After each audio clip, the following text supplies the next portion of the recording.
চতুর্থ শিল্প বিপ্লবের সাথে যে বিষয়টা এসেছে, যে স্কিল ডেভেলপমেন্ট, মাননীয় বিশেষ অতিথি মহোদয় যে বিষয়টি বলেছেন, আমরা ইতিমধ্যেই আমাদের যুব সমাজের যে তাদেরকে স্কিল ডেভেলপমেন্টের জন্য আর্টিফিশিয়াল ইন্টেলিজেন্স থেকে আরম্ভ করে অন্যান্য বিষয়গুলোকে আমরা অন্তর্ভুক্ত করেছি এবং আমাদের যে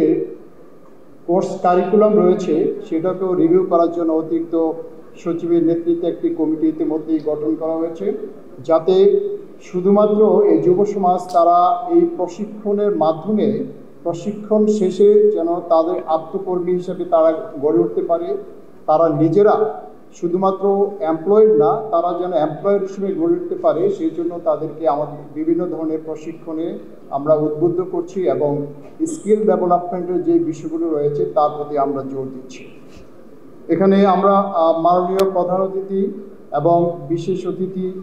সহ যারা অতিথিবৃন্দ আছেন তাদের সদের জ্ঞাতার্থে আমরা বলছি, ওয়ালটন এখন দেশের সীমানা পেরিয়ে পৌঁছে গিয়েছে 50টিরও বেশি দেশে। ওয়ালটন, ঘরে ঘরে, বিশ্বজুড়ে। আমাদের যে প্রশিক্ষণগুলোকে মানসম্পন্ন প্রশিক্ষণ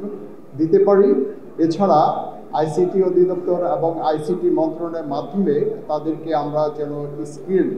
আইসিটি এনাবল করতে পারি, তার জন্য কিন্তু প্রতিনিয়ত কাজ করছি। ইতিমধ্যেই মাননীয় প্রধান উপদেষ্টার আগ্রহে এবং যুব ক্রীড়া মন্ত্রণালয় একটি যুব উদ্যোক্তা নীতিমালা গঠন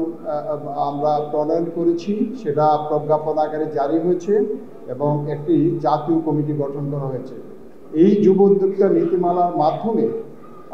যেন যুবকরা উদ্যোক্তা হিসেবে সৃষ্টি হতে পারে, সেই বিষয়ের জন্য আমরা সর্বাত্মক প্রচেষ্টা চালাচ্ছি, কাজ করছি।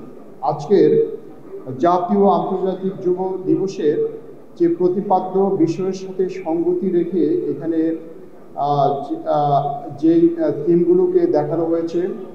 বিশেষ করে যুব প্রতিনিধি আপনারা যারা আছেন, আপনারা কিন্তু আইকন, এটা একটা সিম্বলিক, শুধুমাত্র ঢাকাতে নয়, জেলা এবং উপজেলা পর্যায়েও কিন্তু এই জাতীয় যুব দিবসের প্রতিপাদ্যের আলোকে আলোচনা সভা, র্যালি ইত্যাদি অনুষ্ঠিত হচ্ছে। এর মাধ্যমে যে বার্তাটি পৌঁছে দেওয়া, আমরা দেশের জন্য কাজ করব, মূল উদ্দেশ্য হচ্ছে আমাদের কোয়ালিটি অফ লাইফ, মানুষের জীবন মানের উন্নয়ন করা এবং আমাদের অর্থনৈতিক সমৃদ্ধি, সকলকেই সেদিকে এগিয়ে যেতে হবে, দেশের জন্য সুশাসন প্রতিষ্ঠা হয়। আমরা সকলেই নিজ নিজ অধিক্ষেত্র থেকে সেই প্রচেষ্টায় অংশীদার হব।